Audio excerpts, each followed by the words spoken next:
Hello, welcome to CashcroftTV. My name is Kalen Ashcroft. Thanks for watching another video on history of leaders of thought. Today we will be doing Zeno of Citium, not to be confused with Zeno of Elea, who we've already covered, and Seneca the Younger, not to be confused with Seneca the Elder, the historian, his father, who throughout history has often been intermingled with the life of Seneca the Younger, but Seneca the Younger, in my opinion, is much more important, and the one how I will be covering in this video. So. For some further background, this video will actually straddle the BC to AD jump. So, just if you're curious about the ultimate timeline of these videos, I might go back a little bit more into the BCs again, cover some more Greeks and maybe some Eastern philosophers if I feel as though I've missed someone. But henceforth, we'll be mostly dealing with people in the ADs. So. Let's begin with Zeno of Citium. So Zeno of Citium, we'll just call him Zeno for the sake of this video for now and for ease of reference, but he was considered the first or the founder of the school of Stoicism, or he was the first of the Stoics. So just like we had before, Pyrrho was the first of the skeptics, and Antisthenes was the first cynic. So Stoicism is sort of a progression after cynicism, as we'll see, as I'll soon demonstrate. So he was born in Citium, hence he gets the name Zeno of Citium. So Citium is actually in modern day Cyprus. So Cyprus is an island. I always say that, here's a little image of it. Citium is actually here, spelled here with a K, Citium, but I think it's still pronounced Citium. But nonetheless, I always sort of say that I think people who are born close to the water, they just get have a broader perspective. I think an individual was telling me about the significance of Hong Kong, for example. The people believe it's sacred because it's got the ocean, the land, and the sky, so it's got the three planes. Whereas, for example, if you live somewhere like Arizona or in California, where I am right now, well, if California, if you're on the water, that's different. But like, for example, somewhere inland, you only have really the two planes. You've got the land and the sky. Whereas if you live by the ocean, or particularly on an island, in the case of Zeno, you get three planes. So it just might add another dimension in terms of creativity. It's not a sufficient or a necessary condition, but I do think it helps in terms of that. So it's said that Diogenes Laird, who wrote pretty much the main source I'm using for these lives of the history of leaders of thought, he wrote that in deciding what he wanted to do with his life, he consulted the oracle to know what he should do to attain the best life. And the gods or the oracle, their response was that he should take on the complexities of the dead. Whereupon, perceiving what this meant, he studied ancient authors. So I think this is actually a more positive outlook. For example, obviously the context could have made it much more obvious, but if I were told by a I don't know, the oracle at the time in Delphi in Greece, which is, in my opinion, one of the most beautiful places and most sacred places in the world, because historically that's where everyone would go in ancient Greece. It was kind of an autonomous place for religion where people would go and sort of consult the oracle. Nonetheless, that's in Delphi in Greece if you are interested in visiting it. So my perspective, if the oracle were to tell me to take on the complexities of the dead, I would have thought it would be something more about studying death or something like that. But he took it from a more positive outlook, in that he thought it was his job to study history. And I think I see a lot of parallels in my life. I think one of the ways to live the best life is to study history. So I think sort of living true to his oracle. So that was sort of his objective. So ultimately, following this, he actually became a wealthy merchant. So unlike the cynics like Crates, who lived in a pot, and Antisthenes, who lived a very ascetic life, Zeno actually managed to accumulate a lot of wealth, and that's why maybe Stoicism does differ from cynicism. So he eventually had a shipwreck on a trip from Phoenicia to Paracelsus. I think that's the correct pronunciation, but either way, he had a shipwreck, and I assume he lost a lot of his wealth in the process, but he does not seem to upset about this. He seems to be depressive throughout his whole life, but it doesn't seem like he was particularly overly upset about losing his wealth, which is probably a part of the Stoic philosophy. So he ends up going to Athens, and in a bookstore he comes across Xenophon's memorabilia. So we did cover Xenophon. Xenophon was a student of Socrates, and he was also a historian and also the commander of the army of 10,000. So anyways, he asked the bookstore seller, or the bookseller, where he could find people like Socrates, because in Xenophon's memorabilia he writes about Socrates, his teacher. So one of the two main sources for Socrates, him and Plato, as you know. So he asks the bookseller where he can find people as smart and as interesting as Socrates, and he points to Crates of Thebes, who was the most famous cynic at the time. I didn't cover him particularly because I don't think I could make a whole video on it. Essentially, Crates was very famous. There's a lot of paintings of him. He lives in a big urn. He basically lives a life of poverty, and that was kind of the Cynic philosophy. I did cover Antisthenes, who was considered the first of the Cynics. So Cynics lived a very ascetic life. They were kind of like, and it's interesting, we also saw parallels from Mahavira and Buddha. They lived an ascetic life, not too much indulgence, not too much wealth, or anything like that. But so he sort of studied under Crates for a long time and learned the ways of the Cynics. At one point, so he was a little bit more uncomfortable dealing with. He was uncomfortable with the shamelessness of the Cynics. So at one point, Crates tells him to take a bowl of lentils and carry it through the market, and he was very embarrassed by this. I think it's because, well, this must be the case for the story to make sense. Lentils would have been associated with poverty, and just not a respectful thing to do, carry the lentils through the market. So he was ashamed, and Crates saw him doing this, and he knocked it out of his hand, and then he had like lentils all over his legs, and he ran out of the market. And he yelled after him, "Why run, my little Phoenician? Nothing terrible has befallen you." So that sort of, I guess, above all outlines the difference between Stoicism and Cynicism, in that Stoicism, they do have a little bit more self-respect, but they do have the same objective of achieving happiness. He was described as a haggard, dark-skinned person, and yeah, he lived, despite achieving a lot of wealth from the being a merchant, and similar to the Cynics, he did live a very spare and ascetic life. He additionally, in terms of education, he also studied not only under just Crates, he also studied under the Megarian school. So the Megarian school was founded by Euclid of Megara. That's where it got the name of the Megarian school. Which the Megarian school is essentially a mix between Socrates and the Eleatics, such as Parmenides or Zeno of Citium, and possibly even Xenophanes could be considered one of the Eleatic school. But nonetheless, there's basically the importance here, and I didn't cover the Megarians because they are very, like, there's so much overlap that basically, if you want to understand the Megarians, study the Eleatics, such as Zeno and Parmenides and such, and also study Socrates, and then you pretty much have it. So it would have just been a lot of repetition, but I might go back and cover some of them, maybe like Euclid, not to be confused with Euclid of Euclid's Elements.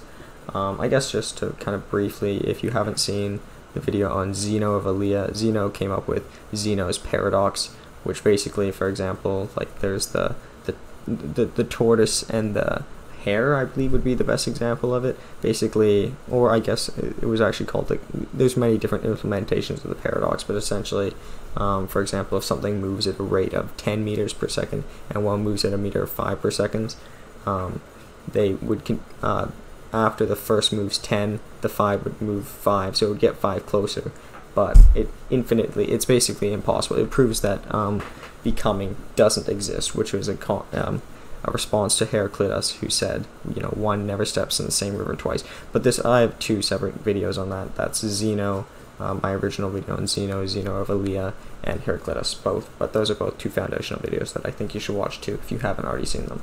He also studied Platonism under Xenocrates at one point, so he was well versed in all the philosophies, and that's kind of why his religion or his philosophy was the most relevant and most recent at the time. So eventually he started teaching in what's called in the colonnade of the Stoa Poikile, which is this. So the names originally, his followers called Zenoists. Zenonians. Zenonians, yeah. But then eventually they ended up being called Stoics based on the place they were calling Stoa Poikile. So that's where they got the name Stoicism, based on the place, his original school. He became very popular studying in Athens, and it seems like he was pretty successful in everything he attempted. He became a successful merchant, then he decided he wanted to be a successful philosopher, and he achieved that as well. So King Antigonus II, the king of Macedonia, one of the heirs to Alexander the Great's empire, which was sort of getting fragmented at this point, whenever he would visit Athens, he would go and visit Zeno and study under Zeno, and even wanted him to come to Macedonia, but he refused and sent one of his disciples instead. And this is kind of one of the differences that we'll see between Zeno and Seneca. Zeno often turns down many opportunities, like for example, Athens offered to give him citizenship of Athens, which is an honor for anyone who's not from Athens. But he refused because he thought it would not give justice to his home city of Citium, where he actually continued to contribute donations to the bathhouses and such like that. So in terms of his sort of temperament, he was considered earnest and gloomy, and he did not like being in big groups. He preferred being in small groups, and often he would get himself buried in investigations and would not even speak to people for a long time.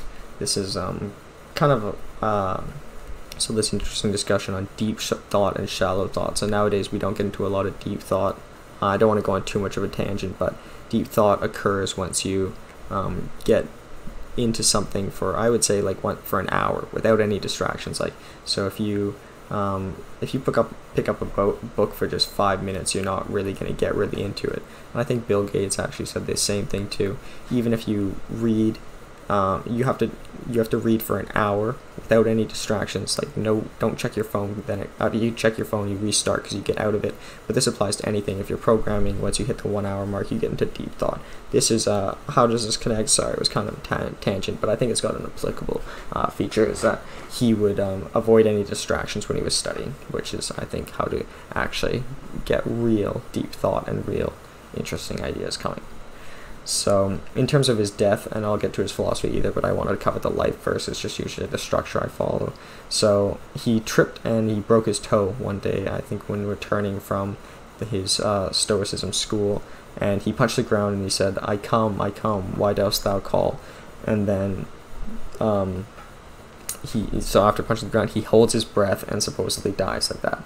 So I think obviously there's more fiction and truth in this. He probably did fall in that, but maybe he was just so old. He wasn't even that old when he died, but I guess pretty old for the time. Maybe he also had many sort of health problems throughout his life, but I don't think it's actually impossible for someone to hold their breath. I'm pretty sure they pass out first, and but I think the story was told this way, is that that's the type of person he was. He was super committed, like the kind of person who would be able to hold their breath to kill themselves.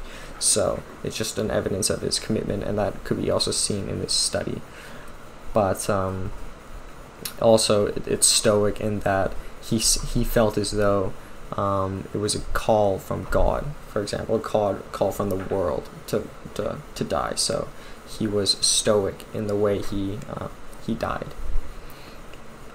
So to move to some of his how the way his school was structured. It was structured like the old academy, which was Plato's academy, where it was divided into three main schools of study. There was logic, which was actually more broad than we perceive logic today. It included rhetoric, grammar, perception, and thoughts and that sort of thing. Just a wide variety of topics. But additionally, I had physics, which covered both science and divine, so both aspects of that, and ethics, which was focused on the Stoic belief, or eudaimonia. So where we had our previous two philosophers, Pyrrho and Epicurus, focusing on our ataraxia, which was basically freedom from pain. Eudaimonia is when you live in accordance with nature. So that's sort of the main difference between I guess the philosophies. Epicureanism and Pyrrhonism is that they believed in ataraxia, which was accordance with sort of yourself, whereas Stoicism is in accordance with nature and the world. So I guess one is more internal, one is more external. So that was sort of a shift in terms of thought here. So starting off with logic, I'll go through logic, physics, and physics, and we'll also talk about the ethics too. But the ethics are a little bit, we'll get through all three. So logic. So he says a wise person must know how to avoid deception. So how that approaches logic, well, he's been criticized pretty heavily. The supposedly Cicero, who I actually covered not in this series but in Plutarch's series. So Cicero is actually a character in Plutarch's life, so I already did cover his life, and it's more of a he's more known for his politics than his rhetoric than his actual thoughts. That's why he's in that series. So if you're interested in that, you should probably watch it in between after this video, I would suggest, just because timeline wise Cicero came a little bit before Seneca, so you'd be fitting in well with the timeline. But Cicero said that his logic was quite inferior to those of the Megarian school, such as Stilpo and Pyrrho, Stilpo was a student of Pyrrho, but his logic was a little bit simple and a little bit sort of just, I guess the point was that he studied it, but he didn't really contribute too much new stuff. But he had this, what was called true conceptions. There's the comprehensible and incomprehensible, is how he divided it up. And this is sort of a great summation of his entire, I guess, logical thinking and comprehensible and incomprehensible. And he just decided it based on like hand gestures. So Zeno stretched out his fingers and showed the palm of his hand. Perception, he said, is like this. Then when he had his fingers closed a little, he said assent is like this. Then afterwards he had completely closed his hand and showed a fist. That, he said, was comprehension. From which, similarly, he also gave a state, new name, calling it catalepsis. But when he brought his left hand against the right and took it with a firm, tight hold of the fist, knowledge, he said, was of that character, and that was what none but a wise person possessed. So this took me a while to really think about it, and I might not even have it fully correct, but my understanding is, firstly, perception is kind of just given to you on just, they're everywhere. You might perceive the sky, you might perceive the some smell of coffee or something like that. Then assent is sort of taking notice of it, which is like touching it, like with the taste of the coffee, the brightness of the sun. Then closing it is when you comprehend it. So coffee, not only I taste it, but I also comprehend that it's got caffeine in it or something like that, the full comprehension. But then the other hand, the left hand on the right hand, I think that is when, let's say I have consumed the coffee, I feel the caffeine, or I comprehend the caffeine, but then to take the left hand and to internalize it. So next time I think about coffee, maybe I incorporate it as a way of my life. So let's say I'm tired, I have consumed that knowledge, and I know that I can use the coffee to get the caffeine. Now that is a very simple example, but the point is, the knowledge is when one internalizes it. Now, I know this doesn't sound like it's logic, but that's why the school of logic is quite broader, and that's why I think there's a lot of overlap between ethics and his logic section. But that is sort of one of his main beliefs and one of his most original beliefs there. In terms of physics, he was very much similar to Heraclitus, and Heraclitus, in the debate between Heraclitus and Parmenides, if you've seen these videos, and I'm sorry if I'm repeating this, but I just like to flesh it out just so it makes sense for this video. Heraclitus believed in change was the only thing in existence. One never steps in the same river twice. And then Parmenides thought that change doesn't exist. So, for example, Zeno's paradox, there's change can never exist. Only the present exists, which is a pretty abstract thought, but he proved it sort of mathematically. But Heraclitus was also had a huge influence on physics. So Zeno of Citium actually had the pretty much almost the exact same understanding of physics as Heraclitus. So he believed that there's this fire or aether. So when fire concentrates, it turns into water, and then from water concentrates and turns into earth, and then earth further concentrates and turns to rocks and stuff. So there's consolidation and deconsolidation of particles. It's not perfect. It's quite wrong, but in terms of the kinetic molecular theory, like, it's all about sort of density of molecules and particles. Obviously, if you concentrate, well, actually, fire is the chemical reaction of carbon-based forms being converted in terms of combustion. But basically, he was getting very close to a point we have today, in that for example, states of elements. For example, when water gets colder, it solidifies, and when it gets hotter, it turns into vapor. So as particles get hotter, they spread out more, and this is kind of, so we go from fire all the way down to, I don't know, water and earth. But basically, he saw this trend, and here's an image to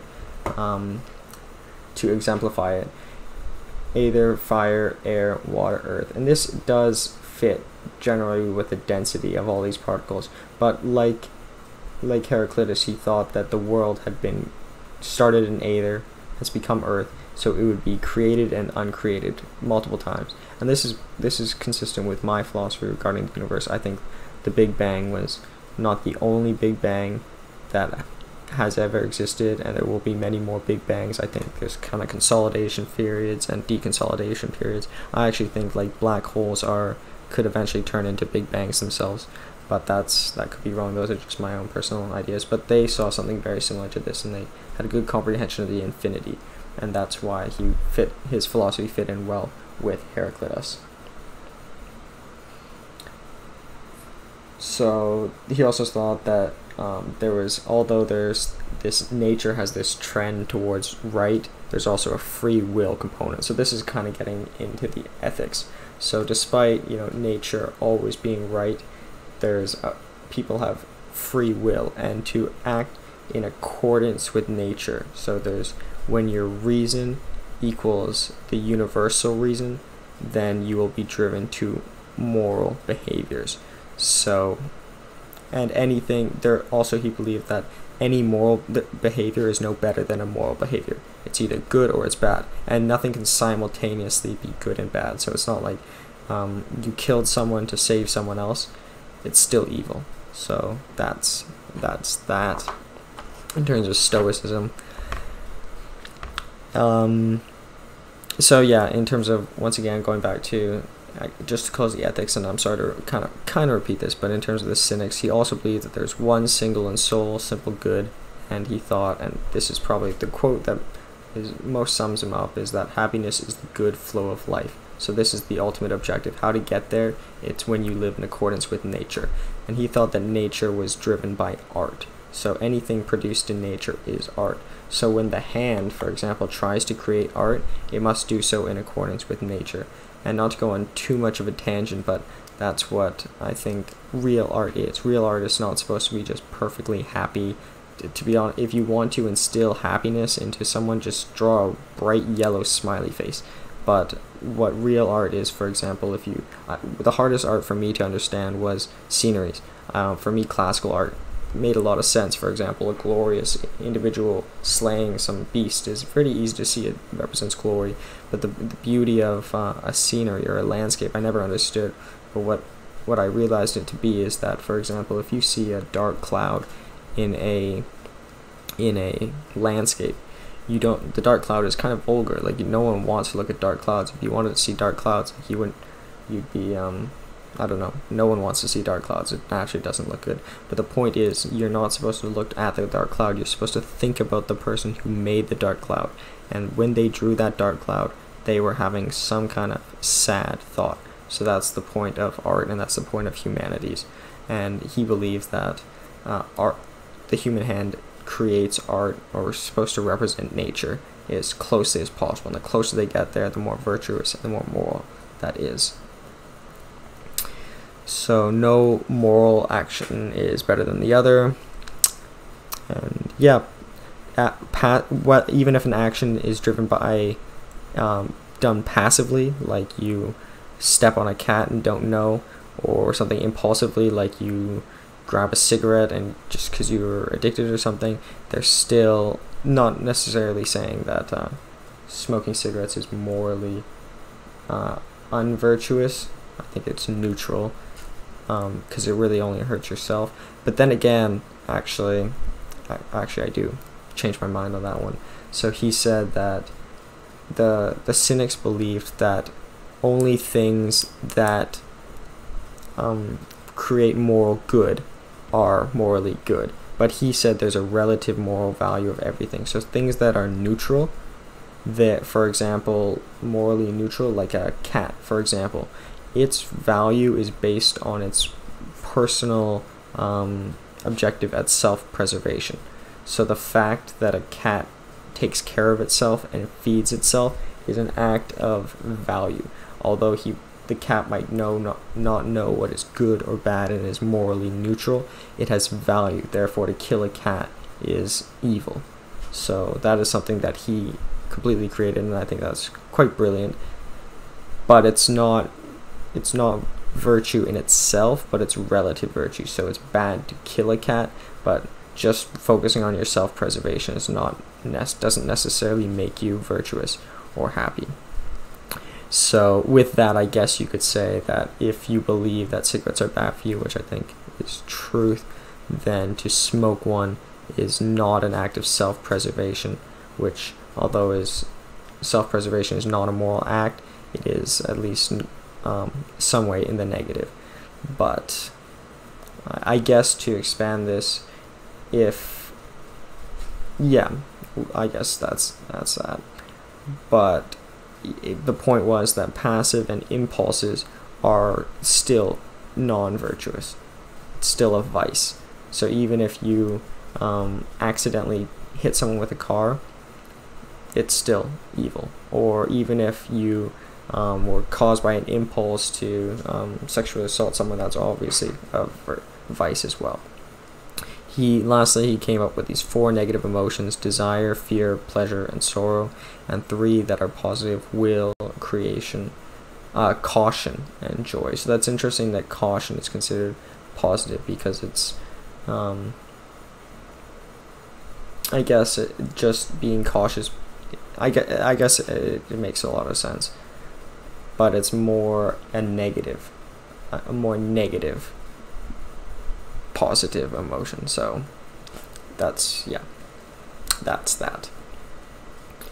So I'll move to Zeno of Citium more in the comparison. Let's just see if I'm missing. The one last quote I didn't reference, but I think I already explained it. A bad feeling is a disturbance of a mind repugnant to reason and against nature. So he thought all good thoughts were in accordance with nature, but all bad thoughts were repugnant to reason. So if reason does not equal universal reason, it is a vice.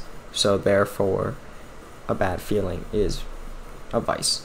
So that is Zeno of Citium, and we'll go on to Seneca the Younger.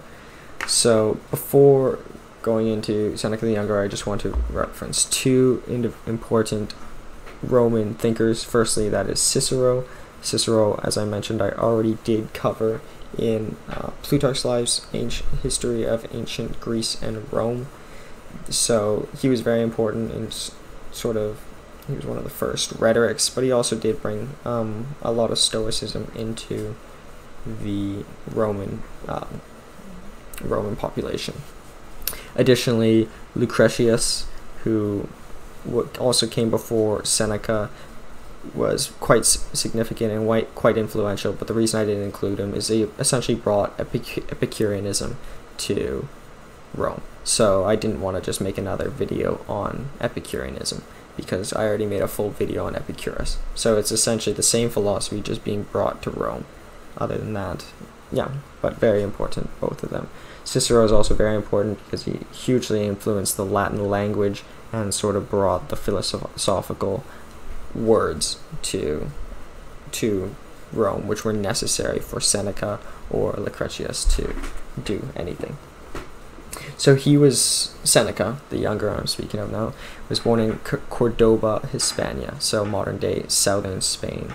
But he was raised in Rome with sort of a traditional upper class education focused on rhetoric and philosophy.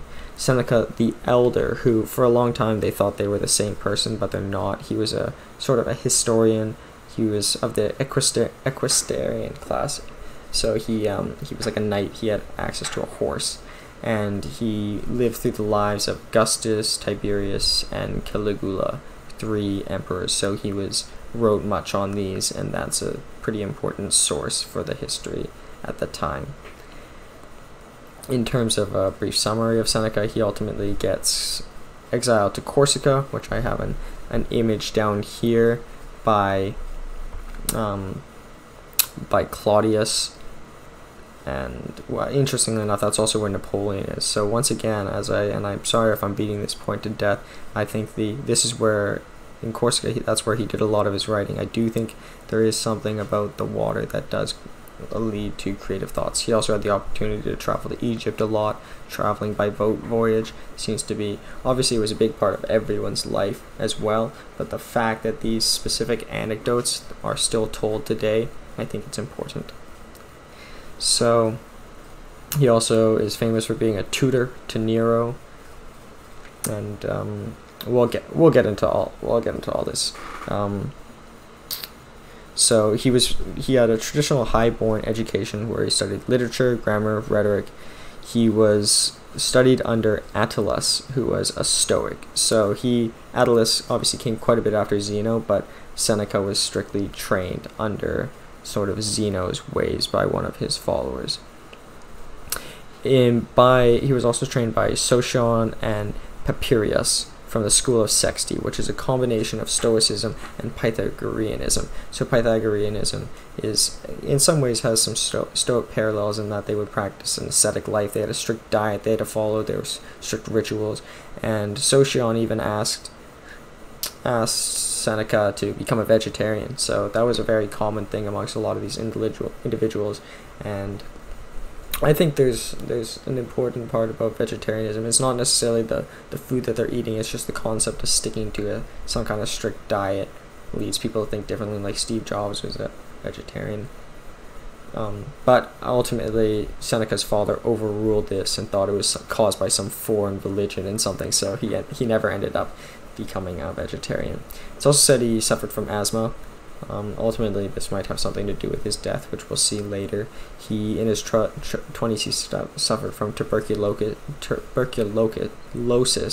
in mostly while in Egypt. So, he gets sent off at a pretty young age to his aunt, who was pretty powerful in Egypt because her husband had just become a prefect there for the Roman Empire, and she nursed him under his tuberculosis for 10 years.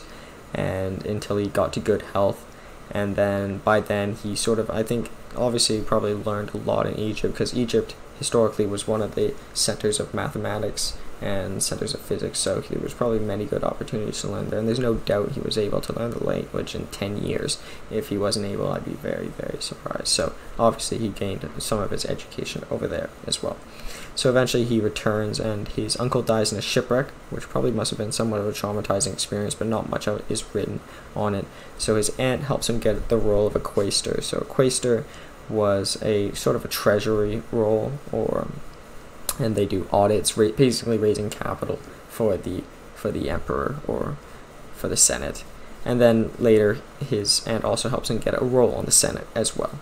So this is the quaestor role is sort of the first rung of what's called the cursus honorum, which is like basically the ladder one follows in a political career in Rome if they want to accomplish anything substantial with their life. Ultimately, after he proves to be extremely good orator in the Senate, and Caligula, who was the emperor of Rome at the time, ordered him to commit suicide just because he was being so ambitious and so probably speaking out so much against individuals. But fortunately, he kind of gets away with this because Caligula says that he is so sick that he's going to die anyway. This is where his quote from Seneca comes in: "I wanted to avoid the impression that all I could do for loyalty was die." So this is kind of, I think it's almost sort of foreshadowing, because ultimately he does end up dying by suicide, but he did not believe in dying for an unjust cause. So he wasn't really ready to just throw his life away. He was waiting for a good time to do that. He didn't want to give the impression that all he could do was die. He wanted to do something first, but he was ultimately ready to die, as we'll soon see. Then with that, Claudius's wife, Messalina, once Claudius ultimately becomes the next emperor of Rome, claimed that Seneca was engaging in adultery with Julia Livilia, who was Claudius's sister. So this is obviously a not good thing, but perhaps many historians think that this might have been slander and might not have even been true. But anyway, the Senate imposes a death sentence on Seneca. So you would have thought the Senate would at least support him, but it seemed like he was being hit by both the emperor and by the Senate, so kind of surrounded in terms of enemies. So ultimately, though, Claudius sort of helps him out or bails him out and just sends him into exile, as mentioned, in Corsica, which is actually a place where Napoleon Bonaparte lived, and a place I'd love to visit. It's got absolutely beautiful sceneries. There's this limestone coast, and there's like these buildings right on these cliffs. It looks absolutely amazing, and I think I'm a huge fan of Napoleon Bonaparte and Seneca as well, so I think it would be a cool place to visit. So while there, he writes two of his earliest surviving works. So they're called the Consolations. So one was written to Helvia, his mother. Basically, he apologizes for giving up or for being put into exile and perhaps behaving immorally, or for not doing the best he could have done. And he also reveals that his son had died. He had a dead son. So obviously this individual had gone through many hardships in his life. And losing a son, I can only imagine how unfortunate that would be. He also wrote a letter to Polybius, who was a freedman of Claudius, and he pretty much used this as an opportunity for flattery for Claudius. So kind of like Machiavelli, after he sort of lost his post, he sort of just worked his way in charming the prince. In this case, it was the emperor. So ultimately, this succeeds because Epigrippa, Claudius ends up marrying his niece, Epigrippa, and Epigrippa helps restore Seneca to Rome. And not only does he get to come back, he also gets to be the tutor to her son Nero, who ultimately ends up becoming the emperor. So Nero becomes the emperor, and since Seneca was his tutor at a younger age, he gets to be his advisor.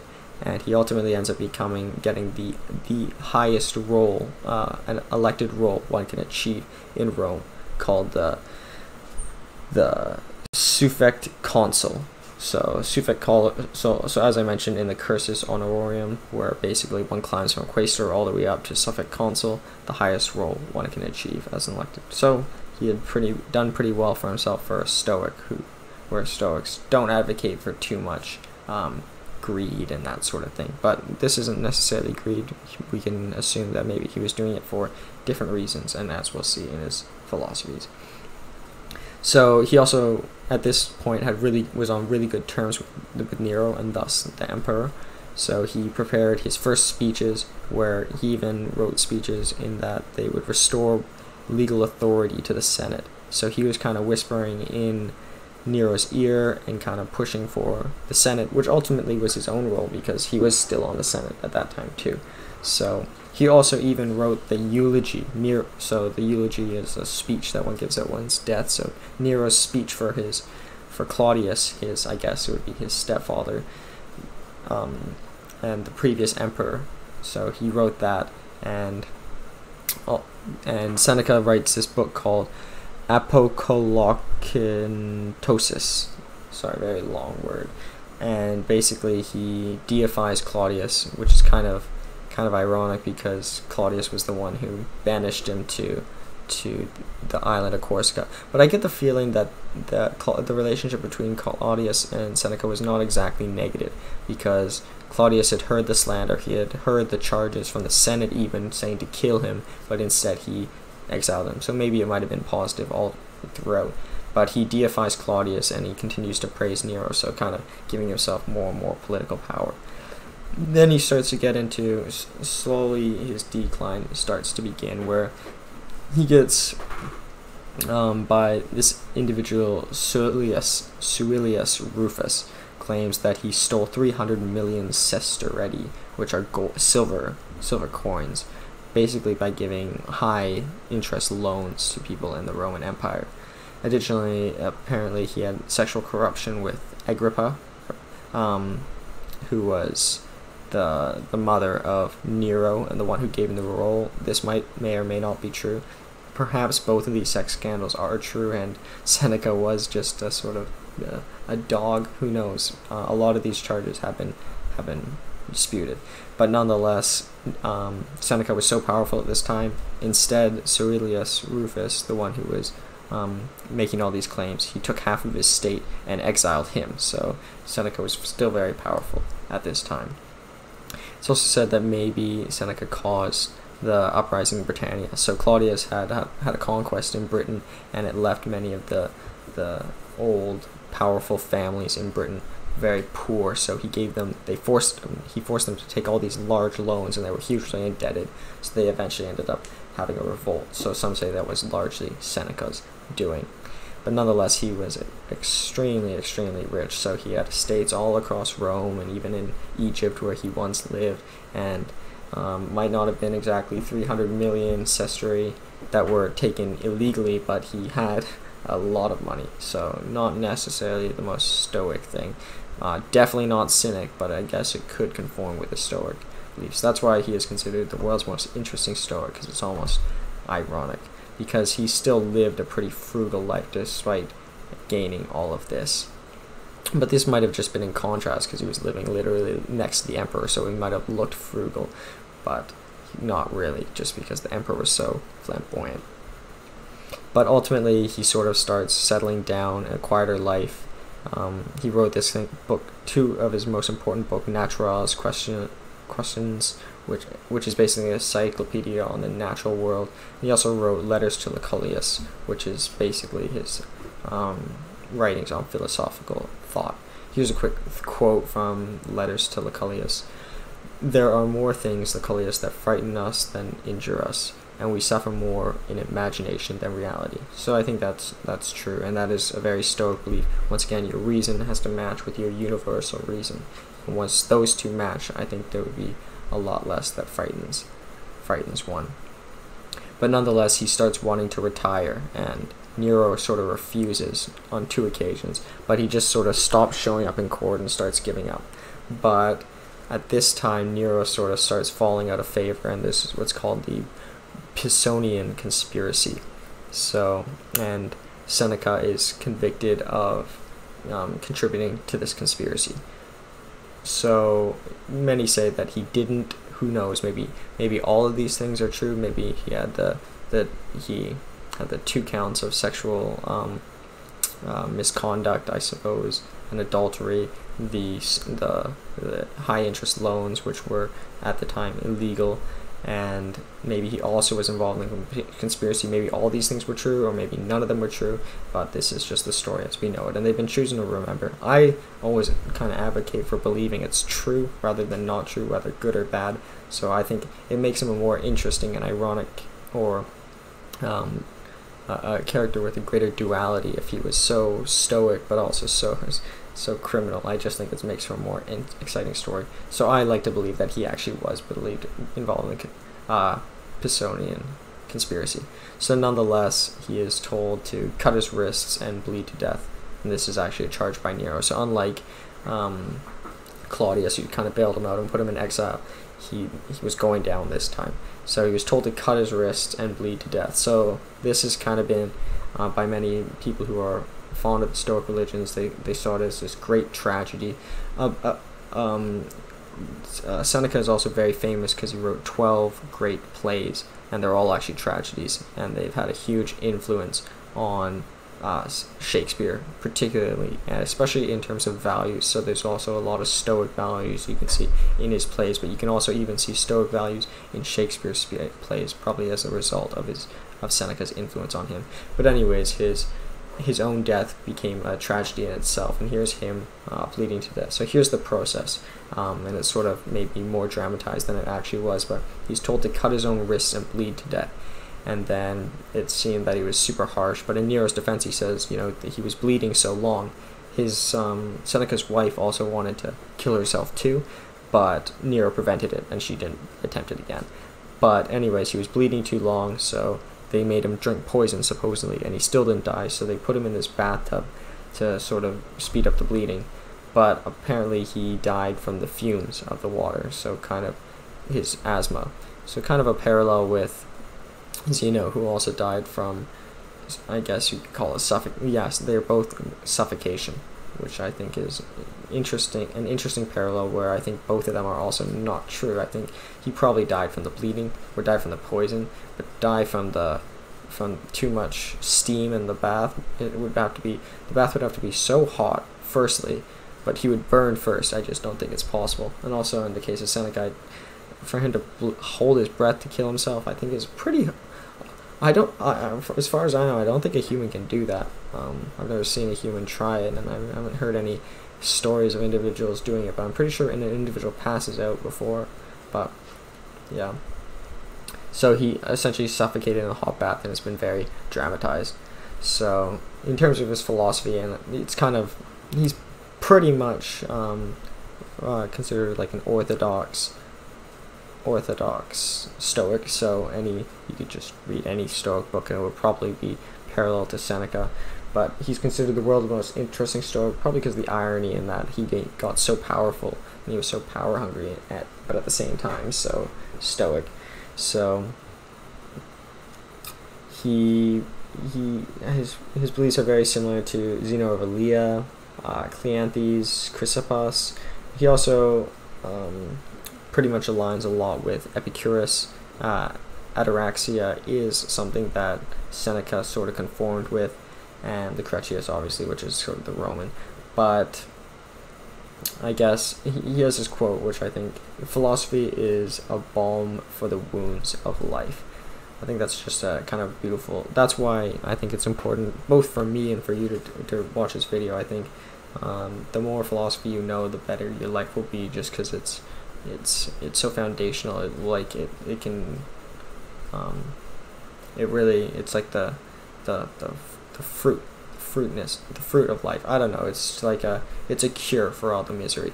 It's a cure for all the misery, and that's what he calls it here. He says it is a balm for the wounds of life, and that's how he treated Stoicism, because he, like Zeno as well, were naturally depressive. Seneca had a lot of misfortune in his life, for example, getting banished here in Corsica, but he treated philosophy as his medicine, and that's kind of, I would say, one of the most foundational parts of Stoicism in their approach to wisdom and philosophy. He believed that part of Stoicism is that you have to be willing to practice poverty, and if you do have wealth, so this is where it differs from cynicism, because cynicism is like you not only have to be willing to practice poverty, you have to live in poverty to be considered a cynic. But he thought if you have wealth, to use it wisely. And reason, having more reason when aligned with the universal reason, creates good actions, which ultimately causes happiness. And all of these plays, I would recommend reading his plays as well, because they represent his Stoic values, and they've been seen in Shakespeare. And I guess lastly, there's the eudaimonia, which is probably the main Stoic thought. If you can have any main takeaway, aim for eudaimonia, which is one lives in accordance with nature, which is also very parallel to, as we've seen in our Eastern philosophers such as Mahavira and Buddha. Eventually, Stoicism ended up sweeping out Epicureanism, also because Epicureanism had parallels with Christianity and just wasn't really needed. But Stoicism managed to live through the Christian period, whereas Epicureanism was wiped out, and it was very much accepted by the Christian faith. That's even, as we can see in this quote, a sage admired and venerated as an oracle of moral, even Christian edification, a master of literary style, and a model of dramatic art. So that emphasizes how great his plays were, its acceptance and by the Christians, and also as an oracle, giving it sort of a Greek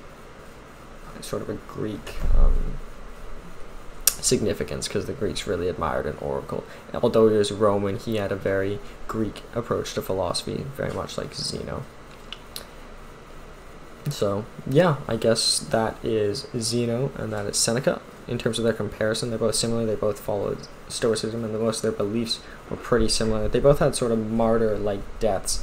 I guess more so in Seneca's case, because he did so because he was forced, but Zeno also forced himself. He knew when it was time.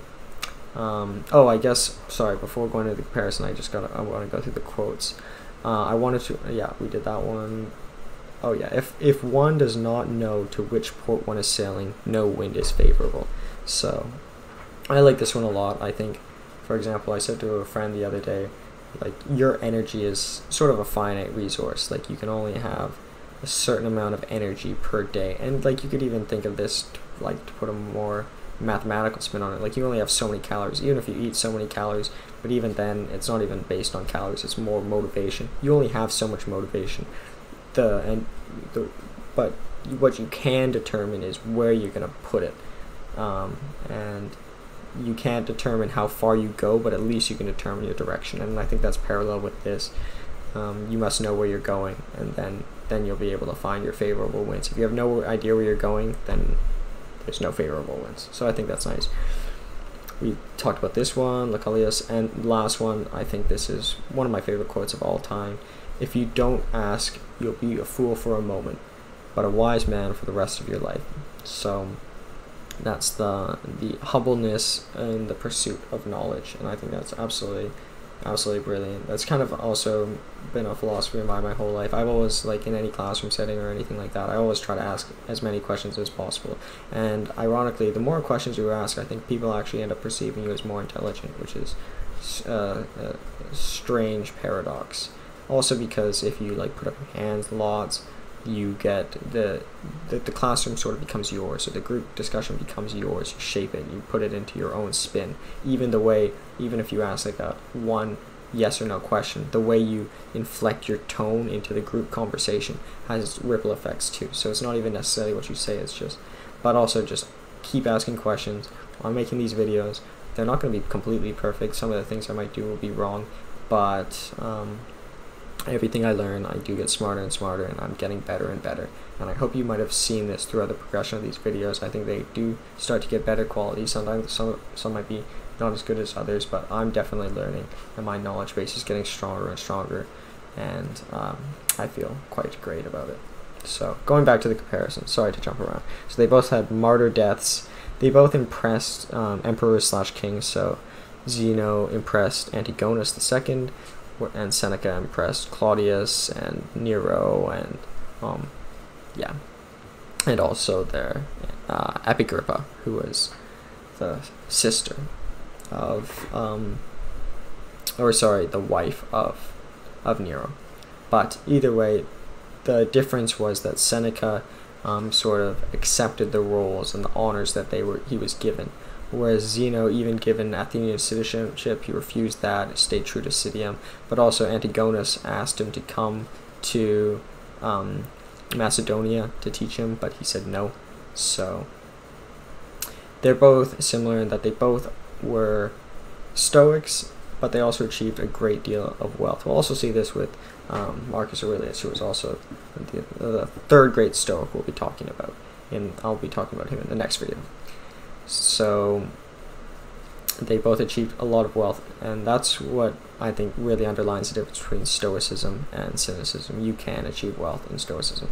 In terms of their differences, so obviously, as I said, Seneca sought political involvement. Like, he was not, put him on an island, he was not happy. Like, first time they wanted to kill him, he just felt he wasn't ready. He was still very ambitious in that regards. Whereas Zeno, he sort of had a great merchant's career, and then he didn't really want to take any more power. Lastly, why Seneca is considered the most interesting Stoic ever is he's covered in all these scandals. Zeno really didn't have any scandals. He was sort of pretty pure in that regards. So if these things are true, that would paint a very different picture of the two individuals. So they might not be true, but then the other question is, what was it about him that made all these rumors? Because there's got to be something. Maybe he did something. Yeah. So either the rumors are true or the reason for the rumors are true. But yeah, either way, that is Zeno of Citium and Seneca the Younger. I hope you enjoyed this video. I hope you might watch some of the future videos I will be making. And if you haven't already seen them, any and all of the videos that I've made in the past. Thank you so much. Bye.